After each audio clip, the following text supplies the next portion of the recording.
कहा है, आज हमें समझना चाहिए कि मोहन भागवत जी ने कहीं ऐसा तो नहीं कि अपनी जिम्मेदारी किसी और के ऊपर उतारने का प्रयास किया। उन्होंने कहा कि भाई जो जाति व्यवस्था बनाई वो ब्राह्मणों ने बनाई, तो जाति का ऊंच नीच अगर वो ब्राह्मणों के ऊपर छोड़ रहे हैं तो अगर इतने लंबे समय उनकी सरकार थी, इसको बदलने के लिए उन्होंने क्या प्रयास किया? क्या यह राजनीतिक स्टंट? अब ये इसके लिए मोहन भागवत जी से आपको जवाब मांगना चाहिए। जिस तरह से रामचरितमानस के विवाद पे जिन लोगों ने अपनी बात रखी उनसे जवाब मांगा। आप लोगों को हिम्मत दिखानी चाहिए कि आरएसएस के मुखिया से भी आप जवाब मांगे। ब्राह्मण जाति को उन्होंने कटघरे में खड़ा किया है।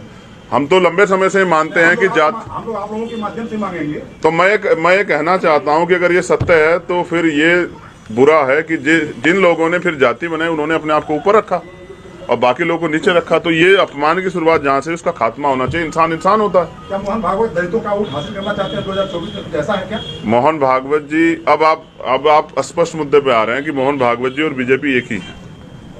वो किन के लिए काम कर रहे हैं, वो किन के लिए वोट बटोरना चाहते हैं, ये आप और मैं जानते हैं। आज दलित पिछड़े वर्ग में चेतना जागृत हुई है, उनकी तरक्की संविधान में जो अवसर मिले उनसे हुई है। इसलिए आज वो अपने बुनियादी टॉपिक पे खड़ा होना चाहते हैं और वो है उनके अधिकार का मामला, स्वाभिमान सम्मान का मामला।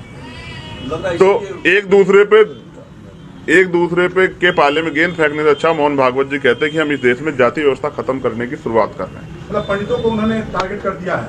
आप पंडित समाज के बारे में मोहन भागवत जी से बात करें। मुझे तो इस बात का भी डर है कि कहीं कल जो आज एक लाइन खींची है शूद्रों की, कल ऐसा ना हो भगवान मोहन भागवत जी भी कहने लग जाए कि मैं भी शूद्र हूँ।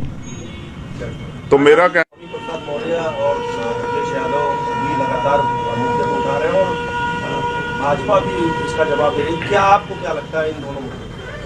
मैं पूर्ण जिम्मेदारी से कह रहा हूँ, आज़ाद भारत का एक आज़ाद नागरिक होने के नाते, कि कभी हम वर्ण व्यवस्था में रहते हैं, फिर हम जाति व्यवस्था में आ जाते हैं, कभी हम शूद्र रहते हैं, अति शूद्र रहते हैं, अछूत रहते हैं।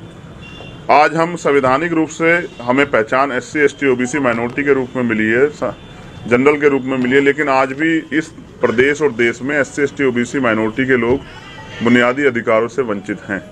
देश में लाखों लोग भूखे पेट सोते हैं, देश में लाखों लोग बिना छत के सोते हैं, देश में लाखों लोग अच्छा पानी भी नहीं नसीब उनको हो पाता, देश में लाखों लोग के पास अच्छे पहनने के लिए कपड़े नहीं हैं, देश में करोड़ों लोगों के पास एक गज जमीन नहीं है।